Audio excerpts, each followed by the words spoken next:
Vivo's sub-brand iQOO unveiled the Neo 9 last December and Neo 9 Pro this February, but it is of course already working on the Neo 10 series. Today, a new rumor from a usually reliable source in China claims the top model, we'll just call this Neo 10 Pro for convenience, even though the name hasn't been confirmed yet, will come with some very good specs.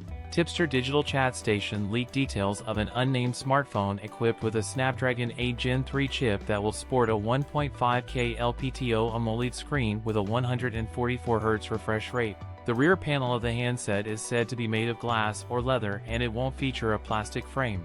Commenters in the end figured out this is the next iQOO Neo device. It will also have a 50-megapixel primary camera and an unspecified secondary camera. It is also claimed to pack a large battery with support for 120W fast charging and feature a short-focus fingerprint scanner and an X-axis vibration motor. However, since this is just an early rumor, that's it for today's video. If you enjoyed it, don't forget to like, comment, and subscribe for more content. Thanks for watching, and I'll see you in the next one.